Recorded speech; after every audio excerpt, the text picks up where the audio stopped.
আসসালামু আলাইকুম দর্শকবন্ধু, আরবি ভাষা শিক্ষা ক্লাসে সবাইকে স্বাগতম জানাচ্ছি। বরাবরের মতো নতুন একটি টিউটোরিয়াল ক্লাস নিয়ে এসেছি, আশা করছি সবার ভালো লাগবে। দর্শকবন্ধু, আজকের পাঠে আমরা আরবিতে দ্রুত কথা বলার জন্য প্রশাসন বা প্রশাসনিক ব্যবস্থা সংক্রান্ত কিছু শব্দের অর্থ জানব। আমরা যারা মধ্যপ্রাচ্যের দেশে আছি বা আসার জন্য ইতিমধ্যে পরিকল্পনা গ্রহণ করেছি, তাদের জন্য আজকের এই পাঠটি অত্যন্ত কার্যকরী হবে। তো দর্শকবন্ধু, কথা না বাড়িয়ে চলুন মূল পর্বে যাওয়া যাক। আমরা সর্বপ্রথম জেনে নেব আরবি শব্দ, যার বাংলা আরবি মাকতাব, যার বাংলা অর্থ অফিস। ইংলিশেও অফিসকে অফিসই বলা হয়ে থাকে। তো দর্শকবিন্দু, আমরা জেনে নিলাম মাকতাব আরবি শব্দ, যার বাংলা অর্থ অফিস। আরবি দবেদ, যার বাংলা অর্থ অফিসার। ইংলিশে অফিসারকে অফিসারই বলে থাকে। তো দবেদ আরবি শব্দ। আরবি ইত্তিহাদ, যার বাংলা অর্থ ইউনিয়ন, অর্থাৎ ইউনিয়নকে আরবিতে ইত্তিহাদ বলা হয়ে থাকে।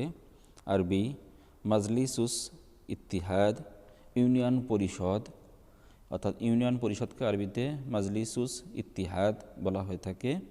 এরপর জানব ওয়াজারুল মালিয়া, যার বাংলা অর্থ অর্থ মন্ত্রণালয়, অর্থাৎ অর্থ মন্ত্রণালয়কে আরবিতে ওয়াজারুল মালিহা বলা হয়ে থাকে।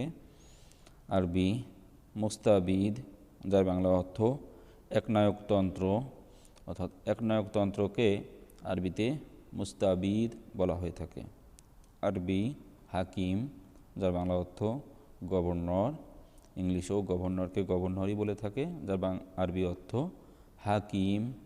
এরপর আমরা জেনে নেব আরবি মুফওয়াদাদ, যার বাংলা অর্থ কমিশনার। ইংলিশেও কমিশনারকে কমিশনারই বলে থাকে, অর্থাৎ কমিশনার ইংলিশ আরবি শব্দ মুফওয়াদ। রসম আরবি শব্দ, যার বাংলা অর্থ কর। ইংলিশে আমরা যাকে ট্যাক্স বলে থাকি। তো আরবি রসম, বাংলায় কর, ইংলিশে ট্যাক্স। দাখল, যার বাংলা অর্থ খাজনা। দাখল আরবি শব্দ, যার বাংলা অর্থ খাজনা। আরবি ওয়াজারাতুল জিরআ, যার বাংলা অর্থ কৃষি মন্ত্রণালয়, অর্থাৎ কৃষি মন্ত্রণালয়কে আরবিতে ওয়াজারাতুল জিরআ বলা থাকে। মকফর আরবি শব্দ, যার বাংলা অর্থ থানা বা পুলিশ স্টেশন, ইংলিশে বলে থাকি। তো যার আরবি অর্থ মকফর, বাংলায় থানা। বিলাদ আরবি শব্দ, যার বাংলা অর্থ দেশ। ইংলিশে আমরা যাকে কান্ট্রি বলে থাকি। তো বিলাদ আরবি শব্দ, বাংলায় আমরা যাকে দেশ বলি। আরবি মদিনা, যার বাংলা অর্থ শহর। ইংলিশে আমরা যাকে সিটি বা এরকম বলে থাকি, তার বাংলায় শহর, আরবিতে মদিনা। ইন্তিখাব, যার বাংলা অর্থ নির্বাচন, অর্থাৎ নির্বাচনের আরবি শব্দ ইন্তিখাব। ইংলিশে ইলেকশন বলি আমরা।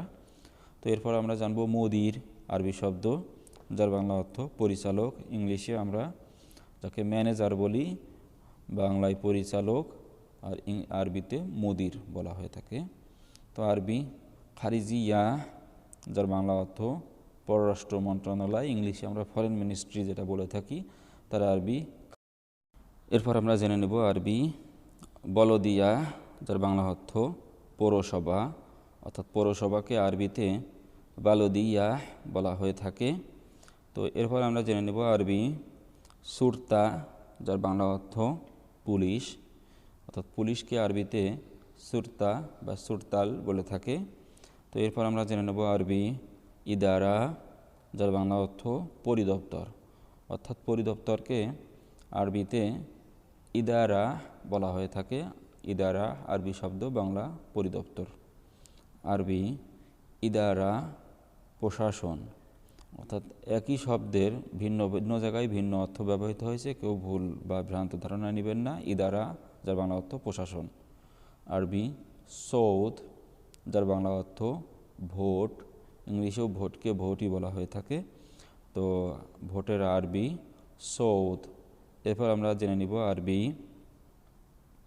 আসিমা, বাংলা অর্থ রাজধানী, অর্থাৎ রাজধানীর আরবি আসিমা। আসিমা আরবি শব্দ, যার বাংলা অর্থ রাজধানী।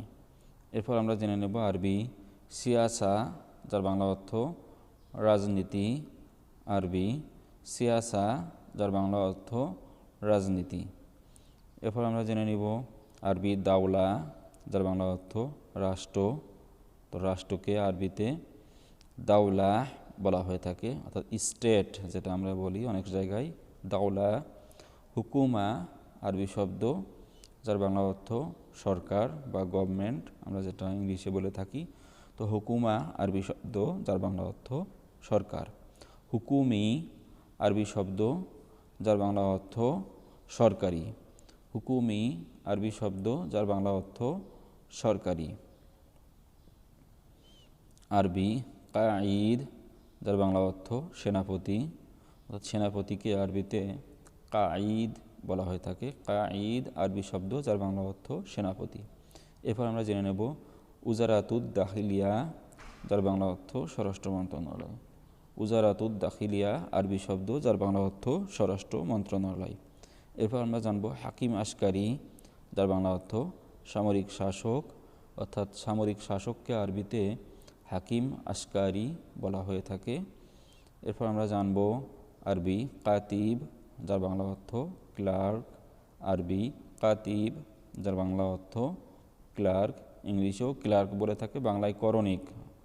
এরপর আরবি রইস, যার বাংলা অর্থ প্রেসিডেন্ট, অর্থাৎ প্রেসিডেন্টে আরবি রইস বলা হয়ে থাকে।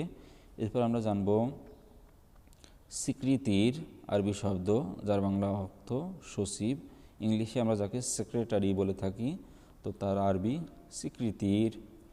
এরপর আমরা জানব রইসুল কাতাবা, যার বাংলা প্রধান করণিক। রইসুল কাতাবা আরবি শব্দ, যার বাংলা অর্থ প্রধান করণিক।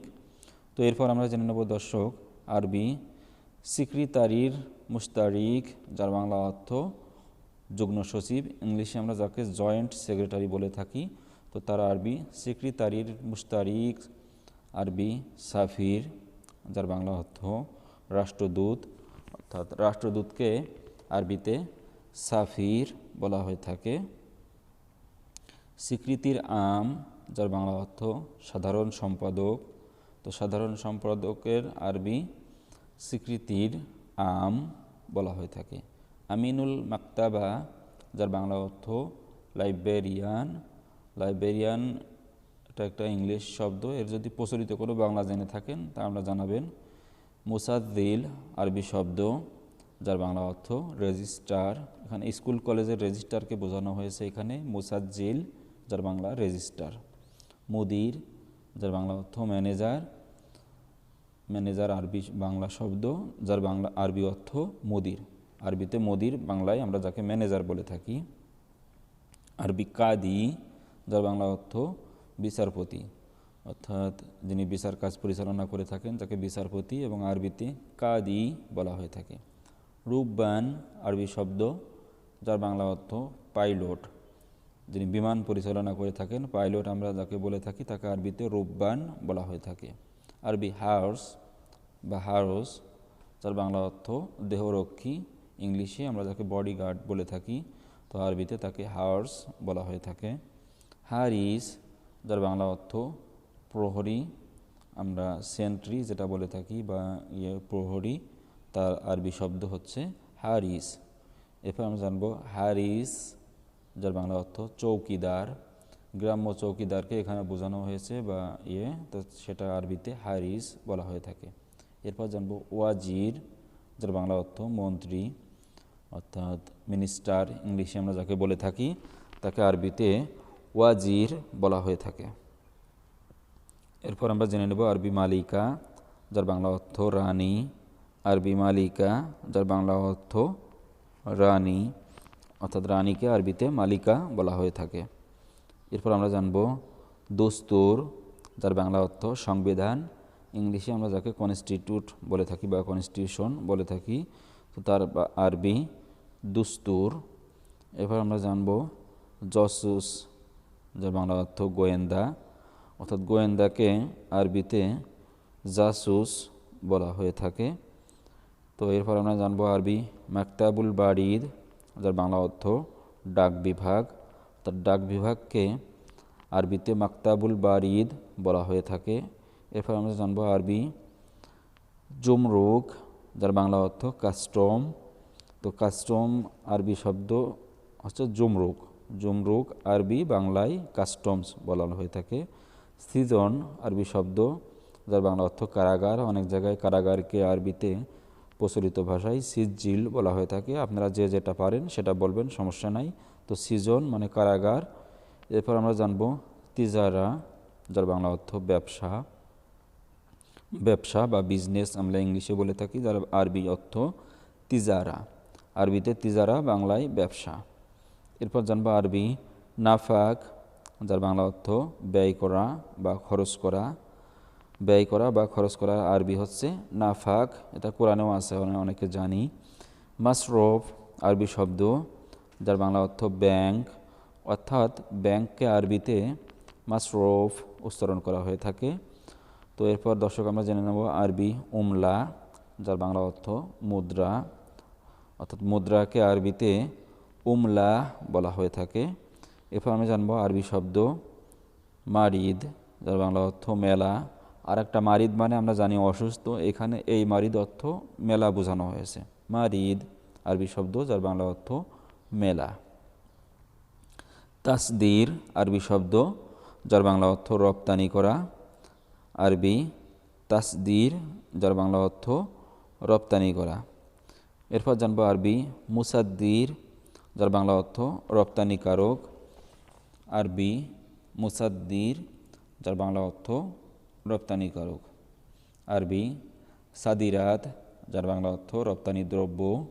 আরবি সাদিরাত, যার বাংলা অর্থ রপ্তানি দ্রব্য। আরবি রুকসা, যার বাংলা অর্থ লাইসেন্স। আরবি রুকসা, যার বাংলা অর্থ লাইসেন্স। আরবি ফায়দা, যার বাংলা অর্থ মুনাফা, অর্থাৎ মুনাফাকে আরবিতে ফায়দা বলা হয়ে থাকে। তো দর্শক বিন্দু, এরপর আমরা জেনে নিব আরবি শব্দ সিনা, যার বাংলা অর্থ শিল্প।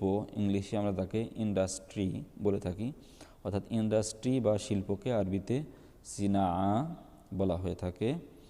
এরপর আমরা জানি তাওফির, যার বাংলা অর্থ সঞ্চয়। আরবি তাওফির, যার বাংলা অর্থ সঞ্চয়। হিসাবুত তাওফির, যার বাংলা অর্থ সঞ্চয় বা হিসাব। হিসাবুত তাওফির, যার বাংলা অর্থ সঞ্চয় হিসাব, ব্যাংক থেকে বোঝানো হয়েছে। তাজবিদ আরবি শব্দ যার বাংলা অর্থ সরবরাহ, অর্থাৎ সরবরাহকে আরবিতে তাজবিদ বলা হয়ে থাকে। তো দর্শক, এরপর আমরা জেনে নেব আরবি শব্দ মুবিদ, যার বাংলা অর্থ সরবরাহকারী, অর্থাৎ যিনি সরবরাহ করে থাকেন তাকে আরবিতে মাউবিদ বলা হয়ে থাকে। এরপর আমরা জানবো। তো দর্শকবন্ধু, ভিডিওটি যদি ভালো লাগে থাকে অবশ্যই সাবস্ক্রাইব করে পাশে থাকা বেল আইকনটি প্রেস করে দিবেন এবং সাবস্ক্রাইব করে কমেন্ট সেকশনে জানিয়ে দেবেন যে ভিডিওটি আপনাদের কেমন লেগেছে এবং কী ধরনের ভিডিও আপনারা জানতে চান। অবশ্যই লিখে জানাবেন। আপনাদের সুন্দর সুন্দর মতামত আমাদেরকে পরবর্তীতে আরও ভালো ভিডিও তৈরি করার অনুপ্রেরণা যোগাবে। ভালো থাকবেন, সুস্থ থাকবেন। পরবর্তী ভিডিও দেখার আমন্ত্রণ রইল। ধন্যবাদ।